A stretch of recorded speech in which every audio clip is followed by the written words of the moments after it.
Good morning, everyone. So, shall we start? And आप सब लोगों ने रेशियो एनालिसिस के क्वेश्चंस पूरे सॉल्व किए. हो सकता है थर्ड में ही अटक गए आप, जो कि थर्ड अलग था. हो सकता है थर्ड में ही अटक गए. That does not mean fourth fifth कर छोड़ना है, आगे का कुछ करना ही नहीं है. बराबर ना?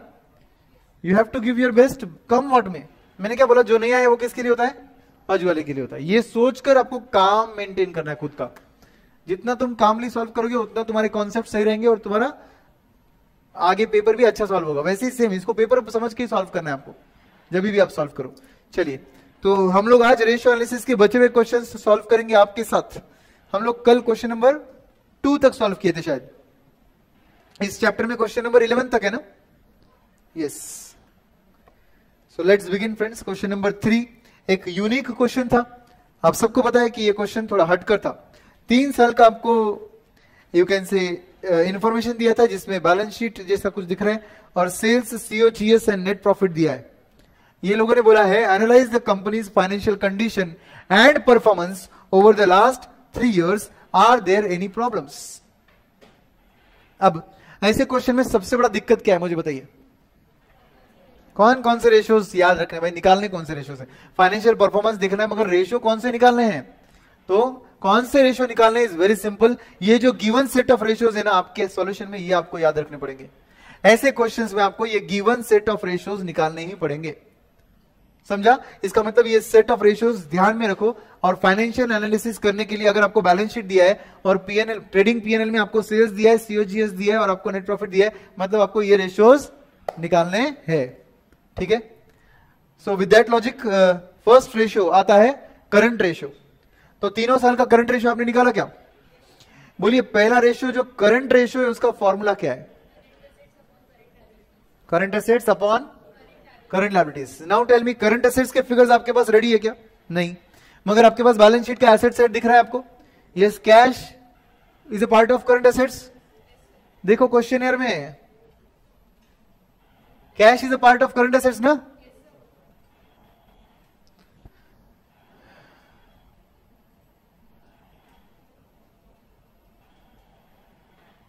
यस. उसके बाद क्या लोगे? रिसीवेबल्स. और उसके बाद इन्वेंट्री. उसके बाद नेट फिक्स्ड एसेट्स ले लूं? नहीं ना? यस. तो 3 आइटम्स लेने हैं, तीनों का एडिशन करना है. और ऑब्वियसली आपके लायबिलिटी साइड में, करंट लायबिलिटी में क्या आता है? अकाउंट्स पेबल ले लूं? यस. अक्रूवल्स ले लूं? यस, बिकॉज वो एक्सपेंसेस एक्रू हो चुके हैं मगर आपने पे नहीं किए, तो वो शॉर्ट टर्म लायबिलिटी है आपका. Bank term debt, long term date ऐसा बोला है. आप क्या करेंगे? बैंक टर्म डेट लेंगे क्योंकि लॉन्ग टर्म डेट अलग से बोला हुआ है, तो शॉर्ट टर्म ही कंसीडर करना पड़ेगा आपको पहले वाले डेट को. तो बैंक टर्म डेट भी आएगा. कॉमन स्टॉक लू? नहीं, वो तो इक्विटी शेयर्स होते हैं. एंड रिटेन अर्निंग लू? नहीं, बिल्कुल नहीं, वो तो रिजर्व एंड सरप्लस है. तो आपके कितने आइटम्स है लायबिलिटी के? 3. एसेट्स के भी 3. बस इनका एडिशन करना है, डिवाइड करना है और आपके आंसर्स आने चालू हो जाएंगे. आपके आंसर्स सबसे पहले ये मैच हुए क्या? आप सबके मैच हुए क्या ये आंसर्स? यस. उसके बाद एसिड टेस्ट रेशियो. भाई साहब, ये एसिड टेस्ट रेशियो क्या होता है? Acid test ratio is nothing but quick ratio. Quick ratio जिसका फॉर्मूला क्या है? Current assets minus stock minus prepaid expenses. मतलब ही क्या? Quick assets upon current liabilities. Quick assets upon current liabilities. अब बताइए, आपके पास करंट एसेट्स रेडी है? यस. पिछले रेशियो में रेडी किया. स्टॉक दिया है? यस. प्रीपेड एक्सपेंसेस नहीं है तो कोई बात नहीं, बढ़िया है. तो वो लेना है. करंट लायबिलिटी अभी पिछले रेशियो में यूज किया. बस आपको वो नंबर्स देकर आपके आंसर्स निकालने होंगे. आपके आंसर्स निकाले क्या आप सबने? और क्या ये आंसर्स मैच होते हैं? 0.43, 0.46, 0.40. यस. अच्छा, रेशियोज के साथ साथ अपन उसका इंटरप्रिटेशन भी डिस्कस कर लेते हैं ताकि ये जो नीचे लिखा हुआ है ये भी क्लियर हो जाए. अब बताइए, करंट एसेट्स में, करंट रेशियो में आपका पहले रेशियो था 1.19 टाइम्स, बाद में आया 1.25 टाइम्स और लास्ट में आया 1.20. ये क्या दिखा रहा है आपको? कि आपका करंट एसेट्स का अवेलेबिलिटी पहले कम था, फिर बढ़ा और फिर वापस कम हो गया. तो शॉर्ट टर्म लिक्विडिटी पोजीशन आपकी फ्लक्चुएट जरूर हो रही है मगर ठीक है. वर्स्ट है क्या वो? नहीं. अच्छा, आइडियल बुकिश रेशियो कितना है? 2:1. मगर 2:1 कौन रखता है? वो तो industry to industry, company to company differ होता है, इसलिए तो उसको बुकिश रेशियो बोलते हैं. तो don't compare this numbers with 2:1. समझे क्या? बस आप ईयर ऑन बेसिस पे देख लो क्या है क्या नहीं। ये रेशियोज, हाँ ऑब्वियसली ये रेशियो 1.03 अगर चला गया तो रिस्की हो गया, 1.05 चला गया तो रिस्की हो गया। ये रेशियो थोड़ा 1.2 1.25 के रेंज के आगे रहेगा तो और बेटर है, करेक्ट। एसिड टेस्ट रेशियो आपका लगभग वही रेंज के आसपास घूम रहा है, 0.43 0.46 0.4, बराबर है क्या। अच्छा, एसिड टेस्ट रेशियो सर 1 के ऊपर होना चाहिए क्या? नहीं, आइडियल बुक रेशियो ही 1 है, आइडियल बुकिश रेशियो ही 1 है, मगर ये रेशियो कोई 1 रख ही नहीं सकता, क्योंकि क्या कर रहे हैं आप लोग, liquid quick acids by current liability ले रहे, तो करंट लायबिलिटी के मुकाबले रेडी क्विक एसिड्स उतने किसी के पास होते ही नहीं है, समझे क्या। तीसरा है एवरेज कलेक्शन पीरियड। बोलिए मुझे इसका फॉर्मूला क्या लूं मैं, विदाउट बुक में देखिए ट्राई करने का कभी भी फॉर्मूला, एवरेज कलेक्शन पीरियड बताइए। Average accounts receivable divided by average daily credit sales. अब भाई साहब जो नीचे सेल्स दे रखा है वो तो कौन सा सेल है बोला ही नहीं है, you have to assume all sales are credit sales, उसको डिवाइडेड बाय 365 कर लो, पर डे क्रेडिट सेल आ जाएगा। एवरेज अकाउंट रिसीवेबल मिल नहीं सकता क्योंकि 3 साल के रेशियोज बोले और 3 साल का आपको बैलेंस शीट वगैरह सब कुछ दिया है, तो आप एवरेज ले नहीं सकते, तो आपको क्या लेना पड़ेगा, ओनली, बोलिए ओनली अकाउंट्स रिसीवेबल लेना पड़ेगा आपको, बराबर है क्या। तो do you know your account receivable, देखो इधर अच्छे से, do you know account receivable, yes these are my numbers of account receivable. अच्छा, पहले सर डेली क्रेडिट सेल निकाल लेते हैं फिर कैलकुलेशन करना पड़ेगा क्या, ऐसा जरूरी नहीं है, डिनोमिनेटर का डिनोमिनेटर ऊपर जाके मल्टीप्लाई होता है, ये तो सबको मालूम है। तो आप क्या कर सकते हो, इस अकाउंट रिसीवेबल में इंटू 365 डिवाइडेड बाय सेल्स कर सकते हो, नहीं समझा। Average account receivable divided by daily credit sale के लिए क्या करते हैं आप, सेल्स डिवाइड बाय 365 करते हैं, तो डिनोमिनेटर का डिनोमिनेटर क्या होगा, ऊपर जाके मल्टीप्लाई हो सकता है ना, तो क्या करना चाहिए, account receivable into 365 divided by sales, divided by sales ले सकते हैं आप, बराबर है कि नहीं। तो उससे आपका आंसर कैसे भी जल्दी आ जाएगा, this will save your time, yes. Then friends इसके बाद क्या, नहीं ऐसा नहीं हो सकता है, लो कैलसी, सब लोग कैलसी लो, 2 लाख का आपका अकाउंट रिसीवेबल है, इंटू 365 कर दो और डिवाइडेड बाय आपका सेल्स ले लो 40 लाख, 18 पॉइंट, हाँ मतलब उन्होंने डेसिमल्स इग्नोर किए ना, हाँ ठीक है कोई बात नहीं, ये पीरियड है डेज में इसलिए डेज को राउंड ऑफ किया, बाकी कुछ नहीं। तो 18 22.0504 कुछ आएगा, 27 पॉइंट कुछ आएगा, राउंड ऑफ किया है डेज के हिसाब से, उसको राउंड ऑफ किया है, बाकी कुछ नहीं। Then inventory turnover ratio. What is the formula for inventory turnover ratio? COGS divided by average inventory. याद रखो टर्नओवर रेशियोज कभी भी इंटू 100 वगैरह नहीं होते, जहां रिटर्न्स वगैरह आता है ना, या जहां expense as a percentage of sales आएगा या profit as a percentage of sale आएगा तो इंटू 100 होगा, टर्नओवर रेशियोज कभी इंटू 100 नहीं होते। COGS divide by average stock, first year में तो नॉट एप्लीकेबल बोलना पड़ेगा, क्योंकि फर्स्ट ईयर में एवरेज स्टॉक कैसे ले, मेरे पास ओपनिंग स्टॉक है ही नहीं, इसलिए फर्स्ट ईयर में अगर आप देखोगे तो यहां पे क्या लिखा है, NA मतलब नॉट एप्लीकेबल, क्यों, because of opening stock information not given to us, समझे। देन उसके बाद सेकेंड ईयर के लिए आपको क्या करना पड़ेगा, COGS सेकेंड ईयर का लेना पड़ेगा, डिवाइड बाय एवरेज स्टॉक करना पड़ेगा। एवरेज स्टॉक के लिए मेरे पास स्टॉक है क्या, यस और नो, यस ये देखो स्टॉक ही ना, 4 लाख प्लस 4,80,000 डिवाइडेड बाय 2 मतलब 440 हो गया, और सेकंड नेक्स्ट ईयर के लिए 4,80,000 प्लस 6 लाख डिवाइड बाय 2 करेंगे तो 5,40,000 आएगा, बराबर कि नहीं। तो ये आपके एवरेज स्टॉक्स हो गए, और COGS तो नीचे छपा है 36 लाख 33 लाख, छपा क्या, यस। तो उस लॉजिक से आपका इन्वेंट्री टर्नओवर रेशियो भी आता है क्या, चेक कर लीजिए एक बार, नीचे के आंसर मैच हुए क्या आपके, 1.38 8.2 टाइम्स एंड 6.1 टाइम्स आता है क्या, चेक कीजिए सब लोग।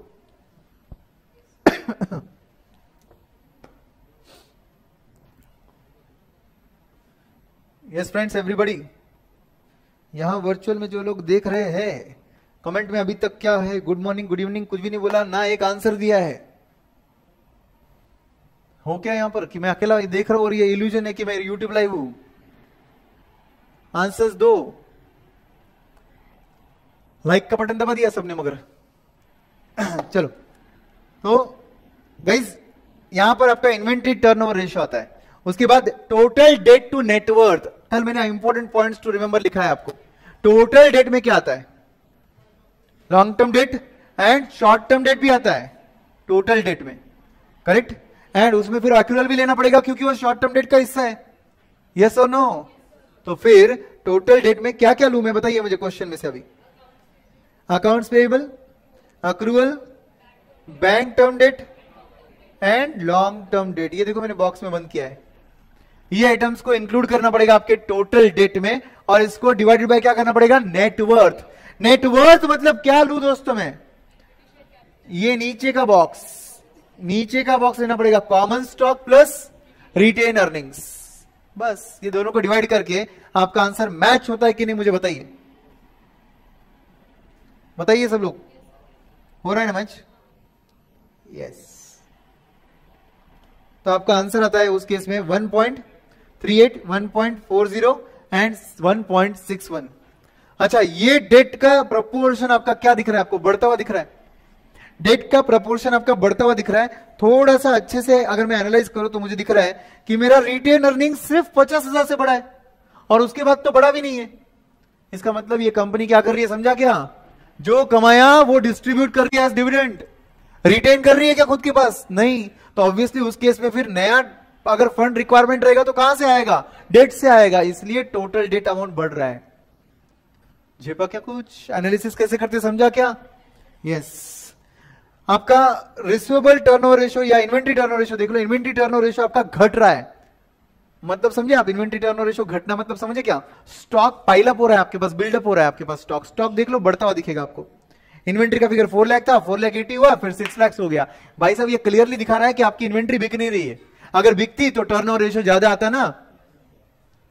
Are you understanding the analysis, yes. And इसके बाद इन्वेंट्री टर्नओवर रेशियो के अलावा एवरेज कलेक्शन पीरियड अगर मैं देखूं तो 18 डेज, 22 डेज, 27 डेज, मतलब मेरा अमाउंट ब्लॉक्ड विद डेटर भी क्या हो रहा है, बढ़ता जा रहा है। इसका मतलब मेरा रिकवरी सिस्टम थोड़ा सा वीक पड़ रहा है, कंट्रोल ओवर अकाउंट रिसीवेबल कम पड़ रहा है, इसलिए मेरा रिसीवेबल अमाउंट, रिसीवेबल डेज क्या हो रहे हैं, बढ़ रहे हैं। तो कलेक्शन पीरियड अगर मेरा बढ़ता है तो ये गुड और bad, bad because possibility of bad debts बढ़ेगा, कलेक्शन का जो एक्सपेंस है वो बढ़ेगा। Is it good for us, no, समझे। अब इसके अलावा इन्होंने कौन सा रेशियो और निकाला, long term debt to total capitalisation, long term debt to total capitalisation. Long term debt में क्या आएगा, सिर्फ लॉन्ग टर्म डेट आएगा, मतलब अब क्या लूंगा मैं,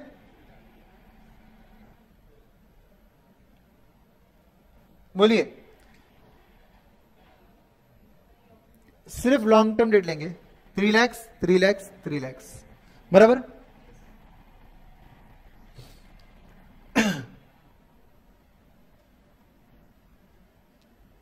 यस अब बताइए, थोड़ा मैं खुद का पिक्चर हटा रहा हूं यहां से ताकि कोई डिस्टर्बेंस ना रहे और हमारा स्क्रीन की तरफ पूरा ध्यान रहे। तो long term debt 3 lakh, 3 lakh and 3 lakh दिख रहा है, और आपका रेशियो क्या निकालना है, long term debt to total capitalisation. ये टोटल कैपिटलाइजेशन में क्या आएगा, equity and retained earnings, reserves and surplus, बराबर है। तो ये जो common stock and retain earning है, ये दो अमाउंट, मतलब 3 लाख डिवाइडेड बाय, आप बोल रहे हो 6 लाख करना है, 3 लाख डिवाइड बाय 6 लाख करेंगे तो आंसर 0.5 आता है क्या, मगर यहां पर तो 0.5 नहीं है, 0.33 है। आपके मुताबिक आपने बोला लॉन्ग टर्म डेट लो सर, लॉन्ग टर्म डेट तो 3 लाख से, और आपने बोला कैपिटलाइजेशन में आप retained earning as well as equity shares लो, जिसका टोटल तो 6 लाख आता है। तो 3 लाख डिवाइड बाय 6 लाख करने से आंसर नहीं मैच हो रहा है, डेट भी आएगा लॉन्ग टर्म डेट, तो लॉन्ग टर्म डेट ही तो लिया ना टोटल कैपिटलाइजेशन में। यस मुझे बोलिए, टोटल कैपिटलाइजेशन मतलब क्या मालूम है क्या, total capital employed. Total capitalisation में क्या आता है, टोटल कैपिटल एम्प्लॉयड आता है, मतलब मैं टोटल कैपिटलाइजेशन में क्या लूंगा, 3 लाख, 1 लाख, 5 लाख, कितना होता है 6 + 3 9 लाख। 9 लाख को किससे डिवाइड करेंगे, 3 लाख डिवाइड बाय 9 लाख करेंगे तो आंसर 0.3333 आता है, समझे कि नहीं। इसका मतलब इस रेशियो से आपको क्या सीखने मिला, total capitalisation includes capital employed, total capitalisation is nothing but capital employed. लिखो उधर, total capitalisation is equal to, total capitalisation is equal to capital employed. Capital employed.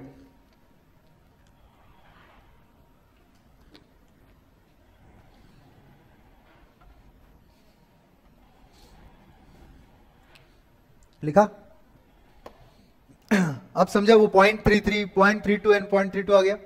अच्छा, ये रेशियो लगभग सेम है, लगभग सेम है ये रेशियो.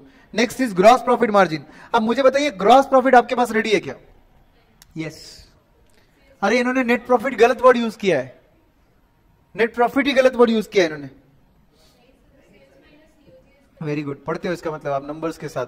सेल्स दिया है, सीओजीएस दिया है, नीचे नेट प्रॉफिट दिया है, तो जनरली स्टूडेंट्स बोलते हैं सर वो नेट प्रॉफिट नहीं ग्रॉस प्रॉफिट होना चाहिए. अरे पहले वो देख ले, सेल्स 40 लाख दिया है, तेरा सीओजीएस 32 लाख से, तो तेरा ग्रॉस प्रॉफिट 8 लाख, नंबर दिया है 3 लाख, इसका मतलब 5 लाख के क्या है? अदर इनडायरेक्ट एक्सपेंसेस जो उधर लिखे नहीं है बस, है ना. अपरेंट रीडिंग इसको बोलते हो, प्राइमा फेसिया रीड करके डायरेक्ट कंक्लूजन पे आ जाना, ऐसा नहीं होता है. यहां पर आपके पास सेल्स दिया है, सीओजीएस दिया, ग्रॉस प्रॉफिट आप निकाल सकते हो. तो ग्रॉस प्रॉफिट मार्जिन निकालने के लिए क्या करना पड़ेगा? Sales minus COGS upon sales into 100. बराबर कि नहीं? तो उससे आपका ग्रॉस प्रॉफिट मार्जिन के हिसाब से रेशियो बराबर आएगा 0.2, 0.163 एंड 0.132. अच्छा, ये रेशियो आपको डिक्लाइनिंग दिख रहा है, ग्रॉस प्रॉफिट रेशियो डिक्लाइनिंग है, तो थोड़ा डीप में जाओ और ऊपर देख लो आपके सीओजीएस के अमाउंट्स को, तो आपको दिख रहा है सीओजीएस 32 लाख, 36 लाख एंड 33 लाख आ रहा है. इसका मतलब क्या हुआ? और आपके सेल्स का फिगर देख लो 40 लाख, 43 लाख एंड 38 लाख. आपको समझा कुछ? थोड़ा कंपेयर करो, तो पहले आपका ग्रॉस प्रॉफिट 8 लाख है, बाद में आपका ग्रॉस प्रॉफिट 7 लाख है, और लास्ट में आपका ग्रॉस प्रॉफिट 5 लाख है. आपका ग्रॉस प्रॉफिट फ्लक्चुएट हो रहा है, it's not favourable for you. इसका मतलब you are not able to control your direct cost, you are having less command over your direct cost. When I say gross profit, that means we are concerned focused only on COGS, means only the cost which comes in trading account. So we should be talking about which cost? Direct cost. बराबर है कि नहीं? और sales बढ़ा और फिर घटा, expenses बढ़े और घटे, मगर ज्यादा नहीं घटे.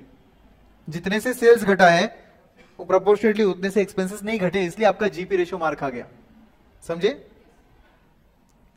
फिर आता है आपका नेट प्रॉफिट मार्जिन. ये तो सिंपल है, गिवन नेट प्रॉफिट को डिवाइड बाय सेल्स इनटू 100 करना है आपको. तो आपका रेशियो आता है 0.075, 0.047 एंड 0.026. आपका हालत खराब और खराब होते गया. बराबर है क्या?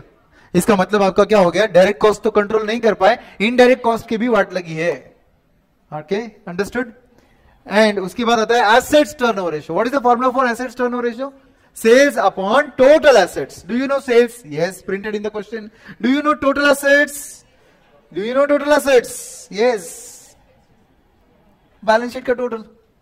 Balance sheet का total is your total assets. कोई भी एक साल का रेशियो देख लो, मैच हो रहा है क्या? Sales low 40 lakh divided by total assets ले लो 14,30,000. बोलो आंसर 2.8 आया क्या? Yes. नेक्स्ट ईयर का 2.76 सॉरी, एंड लास्ट का 2.24. आपको क्या दिख रहा है? ये जो एसेट्स टर्नओवर रेशियो, ये भी आपका घट रहा है. What is the meaning of this? You are not able to generate the sales required. जितना आपने सेल्स जनरेट करना चाहिए था वो जनरेट नहीं कर पा रहे हो आप. क्यों नहीं कर पा रहे हो? क्योंकि एसेट्स टर्नओवर रेशियो अगर कम गिर रहा है, 2.28 का 2.76 और उसके बाद 2.24, इसका मतलब जितना आप पैसा एसेट में डाल रहे हो उसके मुकाबले सेल्स जनरेटिंग कैपेसिटी कम हो रही है. इसका मतलब आपका यूटिलाइजेशन ऑफ एसेट्स प्रॉपरली नहीं हो रहा है. समझे? And lastly return on assets. What is the formula for return on assets? Net profit upon total assets. Okay, आता है क्या? चेक करो. नेट प्रॉफिट के नंबर्स तो आपके पास रेडी है 3 लाख, टोटल एसेट्स के नंबर रेडी है 14,30,000.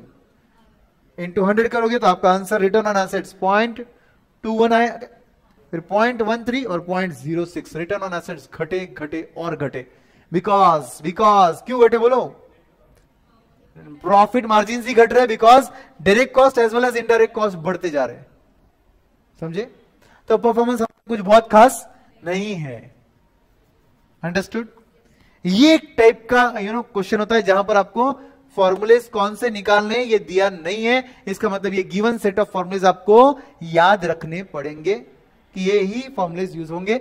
कब यूज होंगे? जब आपके क्वेश्चन में आपके पास बैलेंस शीट दिया है, sales, gross, COGS, gross profit, net profit, ये इंफॉर्मेशन रेडी है, तब जाके आप ये रेशियोज निकाल सकते हो।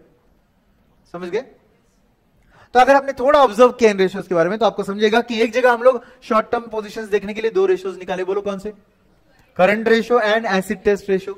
उसके बाद अपन ने टर्नओवर रेशियो में इन्वेंट्री टर्नओवर रेशियो निकाला, टोटल एसेट्स टर्नओवर रेशियो निकाला, और उसके बाद अपन चले गए डेट इक्विटी वाले रेशियोज पर, long term debt to net worth वगैरह ये सब देखा अपन ने, और लास्ट में अपन रिटर्न्स वाले रेशियोज देख रहे, gross profit, net profit margin देख रहे।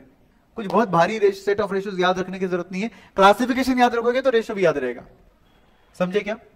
यस। इसके वर्सेस एक और क्वेश्चन आता है एग्जाम में, इसलिए मैंने बिल्कुल इसके बाद वो मेंशन किया है, और वो क्वेश्चन क्या है देखो। अभी कंपनी का बैलेंस शीट दे रखा है, कंपनी का स्टेटमेंट ऑफ प्रॉफिटेबिलिटी दे रखा है, और इंडस्ट्री नॉर्म्स दे रखे हैं। अब ऐसे क्वेश्चन में क्या करने का? इंडस्ट्री नॉर्म में जो रेशियोज दे रखे ना ये वाले, बस अपने कंपनी के भी सेम रेशियो निकालने के। ये देखो, ये स्क्रीन देख लो पूरा अच्छे से। तो इंडस्ट्री नॉर्म में ये जो भी रेशियोज दिए ना, अपने भी हम यही रेशियोज निकालेंगे कंपनी के, और फिर इंडस्ट्री के साथ कंपेयर करेंगे। समझे क्या? आई होप आप सबको समझा है अच्छे से।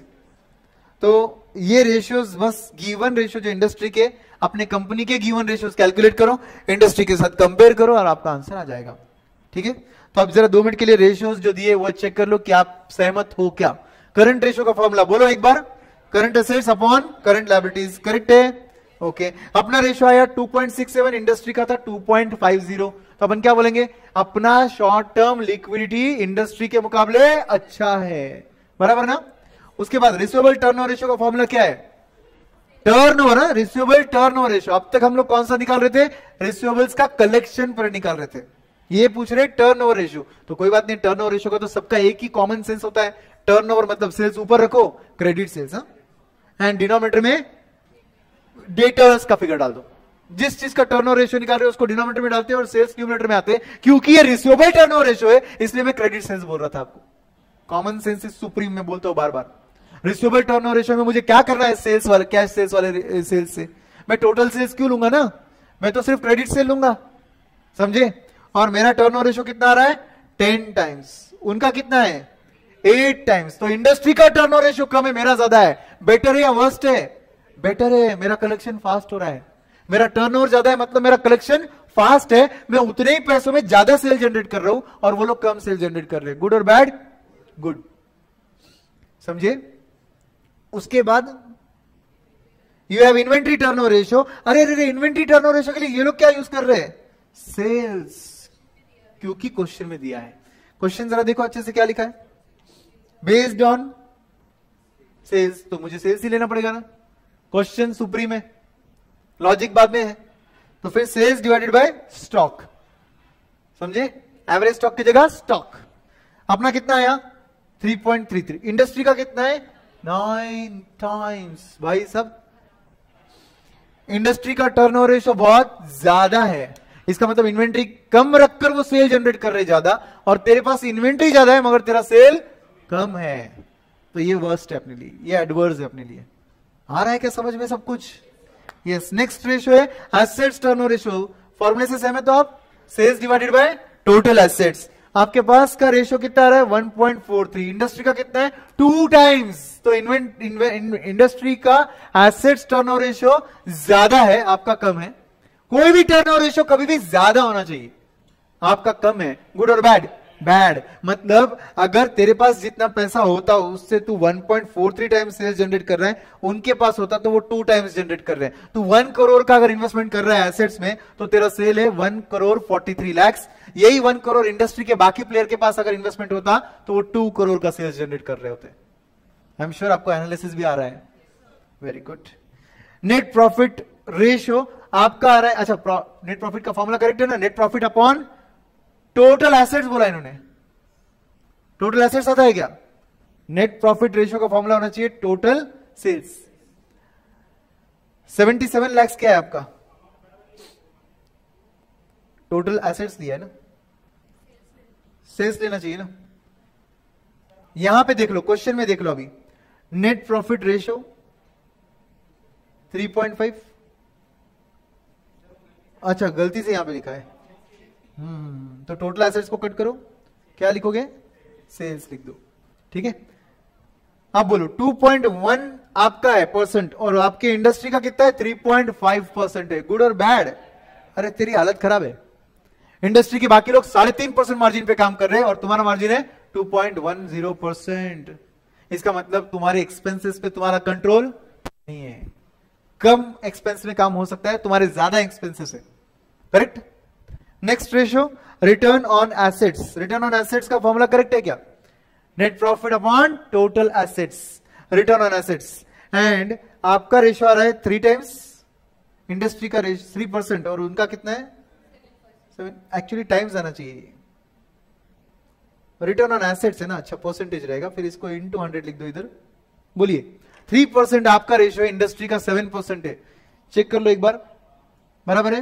बोलिए इंडस्ट्री का रेशियो ज्यादा है, आपका कम है। गुड और बैड? बैड। रिटर्न्स इंडस्ट्री के ज्यादा है, तुम्हारे कम है। ये क्यों हुआ रहेगा? नेट प्रॉफिट ही तुम्हारा मार खा रहा है ना इंडस्ट्री के मुकाबले, बराबर है क्या? And at the same time return on inventory turnover ratio, what do you से, टोटल एसेट्स टर्नओवर रेशियो भी तो तुम्हारा खराब ही है ना।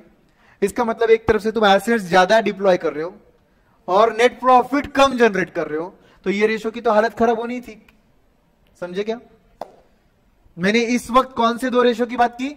Net profit ratio and assets turnover ratio. समझे? क्योंकि उस केस में सेल्स कैंसिल होता है। नहीं समझा? Net profit upon sales into 100, ये नेट प्रॉफिट रेशियो है। एंड इन टर्नओवर रेशियो क्या है? Sales upon total assets.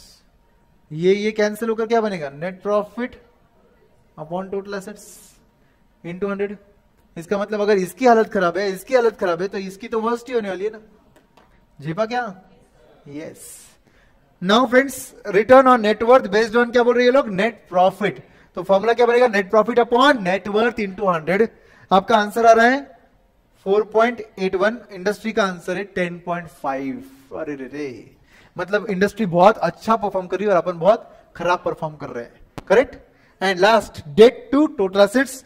Debt to total assets अपना कितना है? 37%। इंडस्ट्री का कितना है? 60%। तो इंडस्ट्री ने ज्यादा डेट लिया है और तुमने कम डेट लिया है। गुड और bad? Good from risk perspective. तेरी फर्म में रिस्क थोड़ा कम है क्योंकि डेट का प्रोपोर्शन भी कम है। तुम्हारा खुद का फंडिंग ज्यादा है। तुम्हारा फर्म में तुम्हारा फंडिंग लगभग 40% है, 60% है, और डेट का फंडिंग 40% है। मैं राउंड फिगर बोल रहा हूं। वेयर इंडस्ट्री में देखा जाए तो एग्जैक्टली उल्टा है। डेट 60% फंडिंग है और उनका खुद का पैसा 40% है। तो तेरे फर्म में तेरा पैसा, ओनर का पैसा ज्यादा है, इन्वेस्टर्स को सेफ ज्यादा तेरे फर्म में लगेगा। मगर बस तू तेरी प्रॉफिटेबिलिटी वगैरह पे ध्यान दे, सेल्स जनरेटिंग कैपेसिटी पे ध्यान दे, ताकि इंडस्ट्री से तेरा रेशियो बेटर हो जाए। समझे एनालिसिस? क्वेश्चन नंबर 5 पे आ जाओ। 5th question, the total sales all on credit of the firms are 6,40,000. It has a gross profit margin of 15%. Can you calculate the COGS? Yes, if gross profit is 15%, COGS is 85%. कितना आएगा? 5,44,000. Everybody on your calculators? Yes. इसके बाद the current ratio of 2.5 times. The firm's current liabilities are 96,000. Inventories are 48,000. Cash is 16,000. Inventory दिया है, cash दिया है, current assets का कौन सा आइटम मिसिंग है? डेटर्स. इन्वेंट्री है, कैश है, मतलब करंट एसेट्स का कौन सा आइटम मिसिंग है? डेटर्स. अगर करंट एसेट्स में से ये 2 आइटम्स हम लेस कर देंगे तो क्या मिल जाएगा? डेटर्स, मतलब रिसीवेबल्स मिल जाएगा. समझे कि नहीं? And then they are saying determine the average inventory to be carried by the firm if the inventory turnover ratio of 5 times is expected. Inventory turnover ratio अगर तुझे 5 टाइम्स का मेंटेन करना है तो तू इन्वेंट्री, एवरेज इन्वेंट्री कितना रखना चाहिए? हाँ, मुझे बोलिए इन्वेंट्री टर्नओवर रेशियो का फॉर्मूला क्या है? COGS divided by average stock, बराबर. इन्वेंट्री टर्नओवर रेशियो कितना है? 5 टाइम्स. COGS कितना है? आपने को पता है, तुमने निकाला था ना अभी? 5,40,000. 4000 कैसे आया? सेल्स का 85% बराबर डिवाइडेड बाय एवरेज स्टॉक। तो अपने को 2 नंबर पता है, 1 नंबर मिसिंग है हमारा, आसानी से आ जाएगा 1,08,800 1,08,000 आता है ना, 1,08,800 आता है ना, यस। देन सेकेंड क्वेश्चन क्या बोलता है अभी, determine the average collection period if the opening balance of debtors are intended to be 80,000। Opening balance of debtor कितना? 80,000। क्लोजिंग बैलेंस ऑफ डेटर आपने को पता है क्या? नहीं।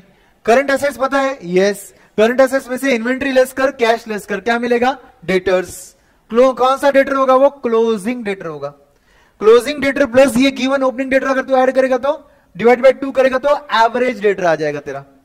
समझे कि नहीं?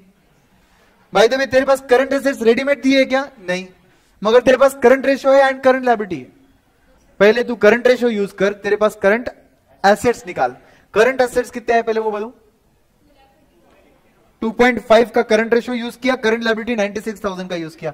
96,000 इंटू 2.5 2,40,000 माइनस करो cash 16,000 and inventory of 48,000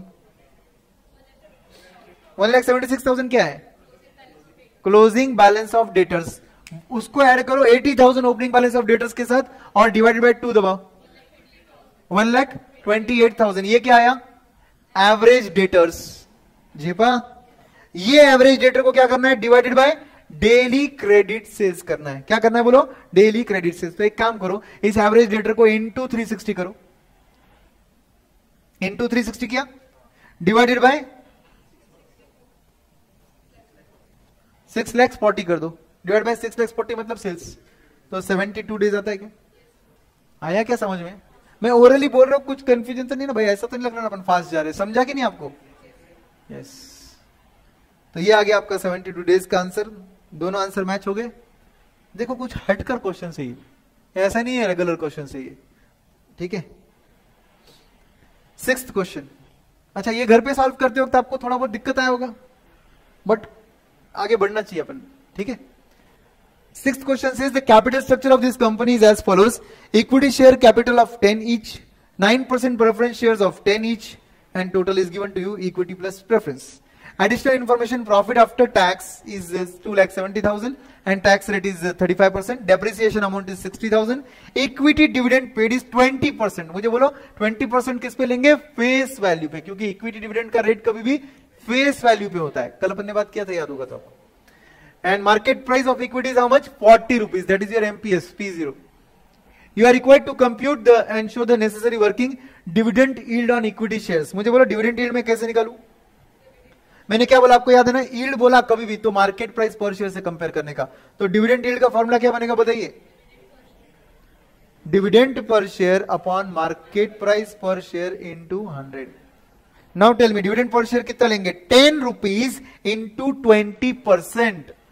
2 rupees का डिविडेंड पर शेयर आएगा upon market price per share कितना आएगा? 40 रुपीज इंटू 100, 5%। एवरीबडी 2 रुपीज कैसे आया सर? आपका आंसर फेस वैल्यू 10 रुपए है इंटू 20% डिविडेंड रेट आया। पहला answer coverage for preference shares and for preference dividend and equity dividend. अच्छा, ये बहुत फेवरेट बनती जा रहा है आजकल आईसीआई का, पता नहीं क्यों। कवरेज रेशियो, किसी भी चीज का कवरेज रेशियो निकाल सकते हो। माने में आपको कवरेज रेशियो क्या होता है? आखिर जो चीज आपको पे करनी है वो डिनोमिनेटर में डालो, और उसको पे करने के लिए कितना अमाउंट अवेलेबल है वो न्यूमरेटर में डालो, उसको बोलते हैं कवरेज रेशियो। फॉर एग्जांपल मैं आपको जस्ट एक सिंपल एग्जांपल दे रहा हूं आपको समझने के लिए। आई हैव टू पे you let's say 20 rupees, I have 60 rupees with me, I have 60 rupees with me. I paid you 20. I am left with only 40 rupees. My coverage ratio was 3 times. कैसे 3 times? I had 60. I wanted to pay you only 20. समझे कि नहीं? तो 20 जो पे करना है denominator में डाल, उसको पे करने के लिए जो अवेलेबल है वो न्यूमरेटर में डाल। तो 60 by 20 करेंगे तो 3 times आएगा। समझा कुछ? कवरेज रेशियो आपको दिखाता है कितने सेफ्टी जोन में आप। जितना कवरेज रेशियो ज्यादा रहेगा फर्म के लिए उतना अच्छा है ना। अब मुझे बताइए कॉमन सेंस यूज कर प्लीज बुक में मत देखिए कि coverage ratio for preference shares निकालना है तो डिनोमिनेटर में प्रेफरेंस डिविडेंड निकालना है। Coverage ratio for preference dividend, तो डिनोमिनेटर में क्या डालू? Preference dividend. उसको पे करने के लिए अर्निंग कौन से होते हैं? आप प्रेफरेंस डिविडेंड किस में से पे करते हो? पैट में से पे करते हो। आप इमेजिन करो ना, आपका लिवरेज याद करो, EBIT less interest, EBT less tax, EAT इसमें से लेस किया था तूने पीडी, याद है ना? तो फिर क्या होगा? PAT upon preference dividend. Times में होता है इसलिए इंटू 100 नहीं होता ये, ठीक है? अब मुझे और एक बात बताइए, विदाउट देखे, बुक में मत देखिए please. Equity dividend coverage ratio, denominator में क्या डालू? Equity dividend to be paid. Numerator में क्या डालू? Very good, NI. एनआई कैसे आएगा? PAT minus preference dividend is equal to NI. Sir NI क्यों ले रहे सर? बिकॉज एनआई में से ही तो इक्विटी डिविडेंड पेड होगा ना, समझा? बस दैट्स इट। अब आप बताइए, क्या ये नंबर्स आपके पास रेडी है? बोलिए, प्रेफरेंस डिविडेंड का अमाउंट बताइए मुझे। वेरी गुड, 3 लाख का प्रेफरेंस शेयर कैपिटल है, 9% का रेट है, मल्टीप्लाई कर लो, 27,000 का प्रेफरेंस डिविडेंड आ जाएगा, ठीक है? इक्विटी डिविडेंड का अमाउंट चाहिए मुझे, इक्विटी डिविडेंड का amount 2 rupees per share into 80,000 shares, 1,60,000 का इक्विटी डिविडेंड अमाउंट आएगा। ये दोनों कवरेज रेशियो में ये दो अमाउंट्स कहां जाएंगे? डिनोमिनेटर में। आप सब हो मेरे साथ? आपको समझ रहा है? अच्छा, इन दोनों के न्यूमरेटर में क्या जाएगा? एक जगह पैट जाएगा। Can you tell me profit after tax? Yes, given in the question. कितना? 2,70,000। तो 2,70,000 डिवाइड बाय 27,000 करेंगे तो आंसर 10 टाइम्स विदाउट कैलसी आएगा, बराबर कि नहीं? 10 टाइम्स का आंसर आएगा विदाउट कैलसी। अरे मजा आ रहा है क्या? समझ रहा है क्या सबको? Good. And tell me now, equity dividend के केस में डिनोमिनेटर में कितना आएगा इक्विटी डिविडेंड का अमाउंट? 1,60,000 जो आपने बोला। कैसे 1,60,000 निकाला? 80,000 शेयर्स, 2 रुपीज पर शेयर, बराबर? ये डिनोमिनेटर में डालो। एंड एक काम करो, कैलसी पे पैट का फिगर लो, 2,70,000 माइनस कर दो 27,000 का प्रेफरेंस डिविडेंड, 2,43,000 को डिवाइडेड बाय कर दो इक्विटी डिविडेंड 1,60,000। 1 पॉइंट, बस मैच होता है क्या चेक करो, 5% मैच हो गया, 10 टाइम्स मैच हो गया, 1.52 टाइम्स मैच हो गया। समझा क्या? सिर्फ क्वेश्चन की तरफ देखो, आंसर्स मत देखो प्लीज, समझे? जितना कवरेज रेशियो ज्यादा होगा उतना सेफ्टी जोन अच्छा है, बराबर? यस। थर्ड क्वेश्चन क्या बोलता है अभी आपका? ईपीएस निकालो। अरे ये तो बहुत सिंपल है, आपने अभी अभी एनआई निकाला, उसको divide by number of shares 80,000 करेंगे। एनआई कितना था? 1,243 था क्या? 243 डिवाइड बाय 80,000, 3.04 आया क्या? अब वापस क्वेश्चन की तरफ आ जाओ। पी रेशियो, अरे पी रेशियो के लिए क्वेश्चन में मेरे पास मार्केट प्राइस पर शेयर दिया हुआ है, कितना? 40। एंड मुझे क्या चाहिए? अर्निंग पर शेयर, जो अभी अभी अपन ने निकाला 3.04। डिवाइड कर लो MPS by EPS, 40 by 3.04, 13.16 times. कैसे? देखो, एक उसका पहलू अगर निकल गया ना, आगे बढ़ गए ना, तो धड़ आंसर आ जाते हैं। कहीं एक जगह अटक गए ना तो दिमाग खराब हो जाता है फिर।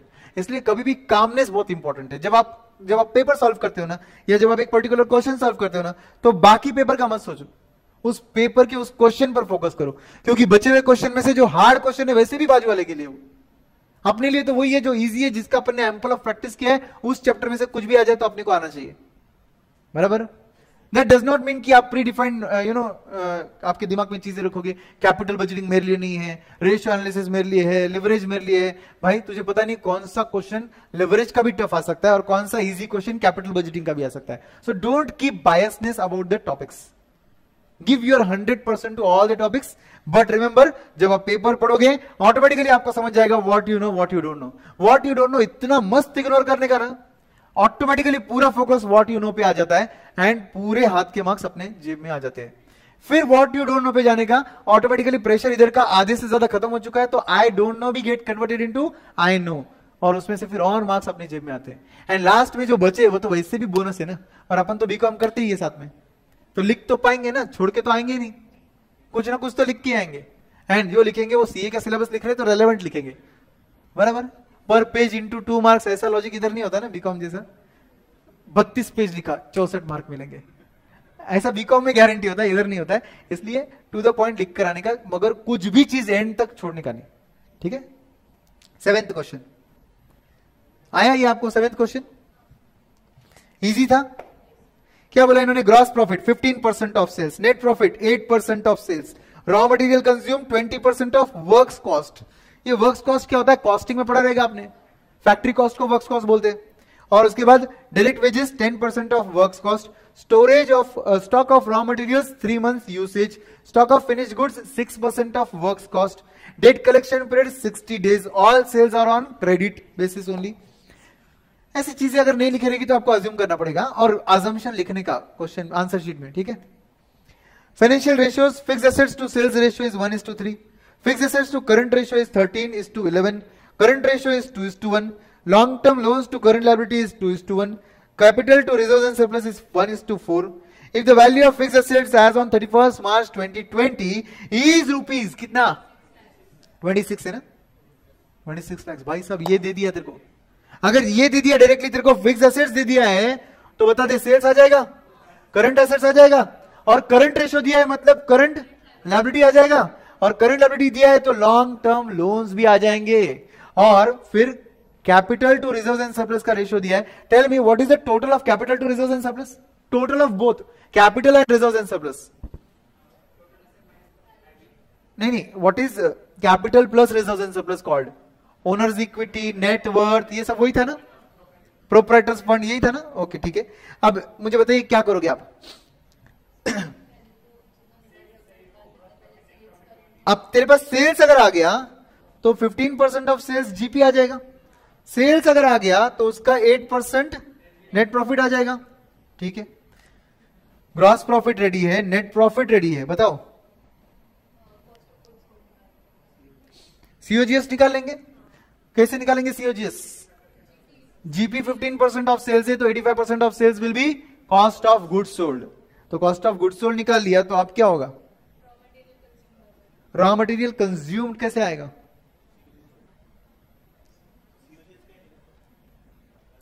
वर्क्स कॉस्ट मतलब क्या होगा, डायरेक्ट कॉस्ट, वर्क्स कॉस्ट मतलब क्या होता है, डायरेक्ट कॉस्ट, डायरेक्ट कॉस्ट मतलब सीओजीएस ही तो होता है, समझे कि नहीं। तो फिर सीओजीएस अगर रेडी है तो ये चीजें आ जाएगी ना, यस और नो। तो फिर वर्क्स कॉस्ट रेडी हो गया तो रॉ मटेरियल कंज्यूम्ड आ गया, वर्क्स कॉस्ट अगर रेडी हो गया तो वेजेस आ गए, और स्टॉक ऑफ रॉ मटेरियल कितना बोला 3 months। अब क्या करेंगे, stock of raw material 3 months usage बोला है, ऊपर रॉ मटेरियल कंज्यूम्ड भी रेडी है, तो raw material consume divide by 12 into 3 क्या मिलेगा, स्टॉक ऑफ रॉ मटेरियल मिल जाएगा, बराबर है कि नहीं, स्टॉक ऑफ रॉ मटेरियल आ जाएगा ना आपके पास, yes. And works cost ready था तुम्हारे पास तो तुमको क्या मिल जाएगा, स्टॉक ऑफ फिनिश गुड्स मिल जाएगा, करेक्ट। एंड आपके पास डेट कलेक्शन पीरियड रेडी है 60 days का डेट कलेक्शन पीरियड, और सेल्स रेडी है अपने पास, सेल्स तो क्या मिल जाएंगे, डेटर्स मिल जाएंगे ना, ऑल सेल्स वैसे भी क्या बोला, क्रेडिट सेल्स, नहीं दिया रहेगा तो अज्यूम करना पड़ेगा। आ गया पूरा आंसर, देख लो सेल्स निकाले इन्होंने पहले, और फिक्स्ड एसेट्स की मदद से करंट एसेट्स निकाला, फिर करंट एसेट्स की मदद से करंट रेशियो यूज कर क्या निकाला, करंट लायबिलिटी निकाला। मैं अपने फ्लो में आंसर बता रहा हूं आपको, ठीक है, करंट लायबिलिटी तक आप पहुंच गए। अब उसके बाद सेल्स में से जीपी लेस करके सीओजीएस निकाला, इस सीओजीएस को उन्होंने क्या बुलाया, वर्क्स कॉस्ट, क्योंकि सीओजीएस मतलब डायरेक्ट कॉस्ट होता है, तो वर्क्स कॉस्ट आया तो रॉ मटेरियल कंज्यूम्ड आ गया और वेजेस आ गए, क्योंकि दोनों as a percentage of works cost थे, ठीक है। फिर स्टॉक ऑफ रॉ मटेरियल जैसे आपने बताया वैसे आएगा, raw material consume divide by 12 into 3, ये स्टॉक ऑफ रॉ मटेरियल आ गया। फिनिश गुड्स तो डायरेक्टली वर्क्स कॉस्ट का परसेंटेज है, वो आ गया। रिसीवेबल्स कैलकुलेशन इजी हो जाएगा क्योंकि आपके पास सेल्स रेडी है और कलेक्शन पीरियड रेडी है, तो आपका रिसीवेबल का अमाउंट 12,82,192 आ जाएगा। और बाद में ऊपर आपको एक और रेशियो दिया है, long term loans to current liabilities, current liability ready है मेरे पास, लॉन्ग टर्म लोन्स आ जाएंगे मेरे पास, यस और नो। तो लॉन्ग टर्म लोन्स कितने आ गए मेरे, 22 lakhs, क्योंकि मेरे पास करंट लायबिलिटी रेडी है, समझे। एंड फिर क्या करेंगे हम लोग बताइए, प्रिपेयर क्या बोला इन्होंने, PNL account and balance sheet, ठीक है। पूरे आइटम्स नहीं हुए अभी तक, आपके पास करंट एसेट्स रेडी है, रिसीवेबल्स रेडी है, इन्वेंट्री रेडी है क्या, इन्वेंट्री यस, क्योंकि रॉ मटेरियल का स्टॉक भी रेडी है और फिनिश गुड स्टॉक भी रेडी है, तो इन्वेंट्री रेडी है, लेस कर लो, क्या मिलेगा? कैश बैलेंस मिलेगा। कैश बैलेंस देखो, करंट एसेट्स में से receivables, raw material stock and finish good stock less करके कैश बैलेंस आया। Means I am assuming there is no WIP stock, there is no WIP stock, बराबर। Net worth कैसे आएगा? Balance sheet के logic से आएगा। बैलेंस शीट 2 मिनट के लिए इमेजिन करो, फिक्स एसेट्स रेडी है, करंट एसेट्स रेडी है, दोनों को ऐड करके क्या आएगा? Total assets, obviously equal to total liability होता है। करंट लायबिलिटी रेडी है, लॉन्ग टर्म लोन्स रेडी है, तो बस माइनस करके क्या मिलेगा? ये पोर्शन को क्या बोलते हैं अपन? नेटवर्थ बोलते हैं ना, यस। तो हमारा नेटवर्थ कितना आया? 15 लाख। अच्छा, नेटवर्थ क्या होता है? मैंने बोला था आपको, शेयर कैपिटल प्लस रिजर्व होता है। मेरे पास टोटल रेडी है, मेरे पास उसका प्रपोर्शन रेडी है। प्रपोर्शन कितना दिया है क्वेश्चन में? 1:4। तो मुझे उस नेटवर्थ के अमाउंट को divide by 5 into 1 and divide by 5 into 4 करना है। तो मेरा शेयर कैपिटल भी आ जाएगा और मेरा रिजर्व एंड सरप्लस भी आ जाएगा, आएगा ना। तो मेरा शेयर कैपिटल कितना आया? 3 लाख और रिजर्व एंड सरप्लस कितना आया? 12 लाख। इस तरीके से मेरे P&L बैलेंस शीट के सभी आइटम्स रेडी होंगे। एक बार P&L बैलेंस शीट देख लो। P&L में सेल्स पहले रेडी करेंगे, direct material, direct wages ready हो गया, यस और नो। तो उसके बाद मेरे पास ग्रॉस प्रॉफिट रेडी है, बराबर कि नहीं है कि नहीं? तो फिर बैलेंसिंग फिगर क्या होगा?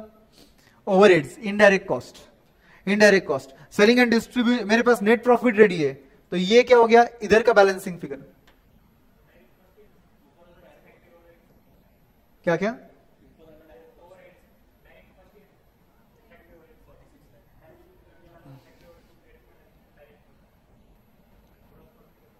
वर्क्स का बैलेंसिंग फिगर क्या मतलब? 46 लाख का फिगर बोल रहे हो क्या तुम?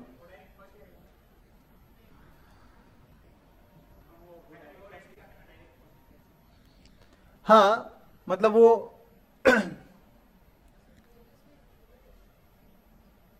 सीओ, तुम कॉस्टिंग में घुसा रहे हो यार मेरे को अभी। ठीक है, 2 मिनट सोचते। अगर मैं से COGS में से मटेरियल लेस कर रहा हूं और वेजेस लेस कर रहा हूं, तो मेरे फैक्ट्री के ओवरहेड्स आ रहे हैं। तो क्योंकि वो ओवरहेड्स है तो मुझे उसको इनडायरेक्ट बोलना पड़ेगा ना, बट वो फैक्ट्री रिलेटेड है इसलिए वो ट्रेडिंग में आ रहा है।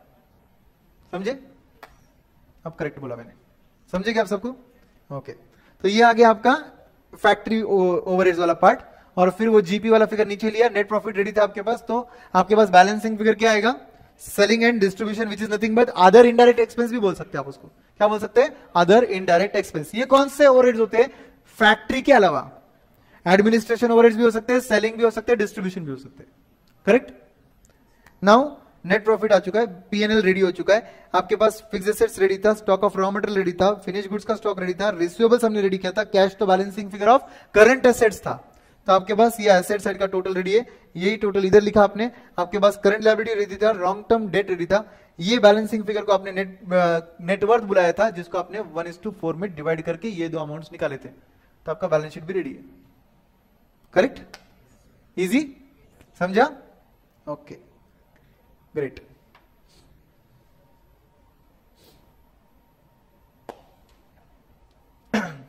यस।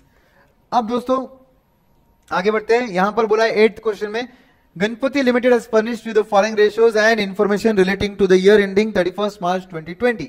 सेल्स दिया है, ध्यान दो सब लोग, रिटर्न ऑन नेटवर्थ दिया है, income tax rate is 50%, share capital to reserves का रेशियो दिया है 7:3, करंट रेशियो दिया है 2 times, net profit to sales ratio दिया है। ये देखो सबसे बड़ा हिंट दिखा क्या? सेल्स दे रखा था और net profit to as a percentage of sales दे रखा था, क्या मिल जाएगा? नेट प्रॉफिट मिल जाएगा, बराबर। अगर नेट प्रॉफिट मिल गया तो रिटर्न ऑन नेटवर्थ का फॉर्मूला यूज करके नेटवर्थ आ जाएगा। समझा कि नहीं सबको? यस। और अगर नेटवर्थ आ गया तो उसको 7:3 में डिवाइड करेंगे तो शेयर कैपिटल भी आ जाएगा और रिजर्व्स एंड सरप्लस भी आ जाएगा। कैसे आंसर को क्रैक करते समझा क्या? Then net profit to sales का रेशियो दिया था, inventory turnover ratio based on COGS बोला इन्होंने। ओके, कितना दिया इन्वेंट्री टर्नओवर रेशियो? 12 टाइम्स। नीचे COGS भी दे रखा है, क्या मिल जाएगा? एवरेज स्टॉक मिल जाएगा आपको। क्या मिल जाएगा बोलो? Average stock. एंड एक बात याद रखो, जहां पे ओपनिंग स्टॉक अवेलेबल नहीं रहेगा, ढूंढना पॉसिबल नहीं रहेगा, वहां पे हमको अज्यूम करना पड़ेगा opening is equal to closing is equal to average. मतलब जो तू एवरेज ढूंढ रहा है वही तेरा क्लोजिंग स्टॉक है, समझे? देन सीओजीएस रेडी है तो मुझे क्या मिलेगा बताओ? एवरेज स्टॉक, मतलब एक तरफ से क्लोजिंग स्टॉक अभी मिल गया है. Then interest on debenture is given to you. Do you know the rate of interest? Yes, ये देखो नीचे 15% दिया है ना. इंटरेस्ट रेडी है, रेट ऑफ इंटरेस्ट रेडी है, डिवाइड करके डेट निकल जाएगा ना, because debt is nothing but interest upon KD. याद है ना? तो फिर डेट का अमाउंट कितना आएगा? 60,000 बाय 15%. हाँ, 4 लाख का डेट आ गया. तो डिवेंचर कितने का आ जाएगा? 4 लाख. बराबर. उसके बाद रिसीवेबल्स कितने के दिए? 2 लाख. तो ये तो रेडीमेड 2 लाख दिए. एंड पेबल्स कितने के दिए? 2 लाख. तो ये रेडीमेड 2 लाख दिए हुए. अब आप खुद ही बताओ आपकी बैलेंस शीट रेडी है कि नहीं? यस, क्योंकि जो रेडीमेड दिया है वो तो मैंने आपके सामने लिखा है. वो जो नेटवर्थ था उसको 7:3 में डिवाइड करके आपके ऊपर के ये दोनों नंबर्स आ जाएंगे, ये और ये नंबर आ जाएंगे आपके 7:3 में. और आपके पास करंट रेशियो दिया था और आपके पास करंट लायबिलिटी का एक ही आइटम है. कौन सा एक आइटम है? 2 लाख का पेएबल्स. तो उसको यूज करके आपके पास करंट एसेट्स का अमाउंट आएगा, मतलब इन तीनों का टोटल आएगा. स्टॉक टर्नओवर रेशियो से आपके पास स्टॉक आ गया, तो करंट एसेट्स के टोटल में से stock as well as receivables less कर ले, तेरा बैलेंसिंग फिगर कैश आ जाएगा. बैलेंस शीट का बैलेंसिंग फिगर फिक्स्ड एसेट्स आ जाएगा. कैसा सुलझाया? समझे?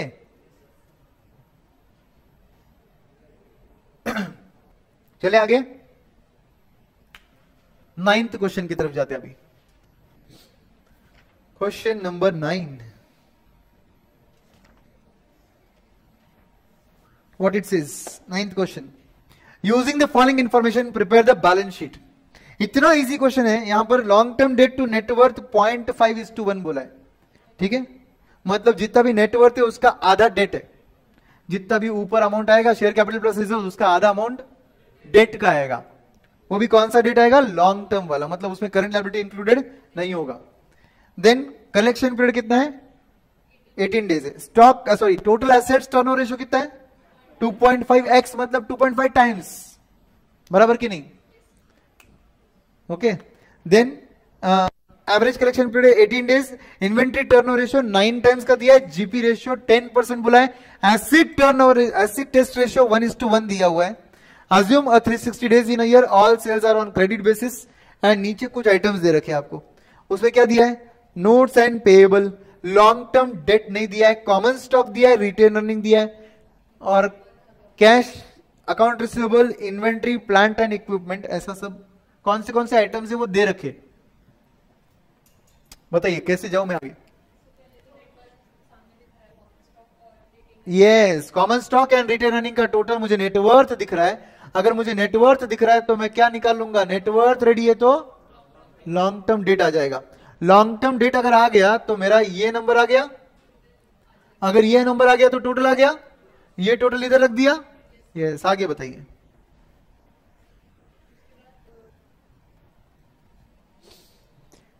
उसके बाद क्या होगा? बताइए बताइए, मुझे आपकी तरफ से चाहिए answer. Total assets turnover ratio दिया है आपके पास. एसेट्स का टोटल रेडी है तो आपको सेल्स का नंबर मिल जाएगा. सेल्स का नंबर अगर मिल गया तो कलेक्शन पीरियड रेडी है. Assume all sales are credit sales. तेरे पास रिसीवेबल का अमाउंट आ जाएगा ना, because sales divided by 360 into 18 days, 365 360 whatever. ठीक है, तो रिसीवेबल्स का अमाउंट आ गया. अब ये सेल्स तेरे पास रेडी है. ग्रॉस प्रॉफिट मार्जिन दिया हुआ है. क्या आएगा? सीओजीएस आएगा 90% ऑफ सेल्स. सीओजीएस को यूज करके इन्वेंट्री आ जाएगा. करेक्ट है ना? तो इन्वेंट्री का अमाउंट आ गया तेरे पास. रिसीवेबल्स तो ऑलरेडी था, अब इन्वेंट्री आ गया. एसिड टेस्ट रेशियो से current assets minus stock upon current liability, ये लॉजिक यूज करके स्टॉक का आंसर ऑलरेडी है, लायबिलिटीज का फिगर रेडी है, तो करंट एसेट्स के आंसर अमाउंट आ जाएगा. करेक्ट है ना?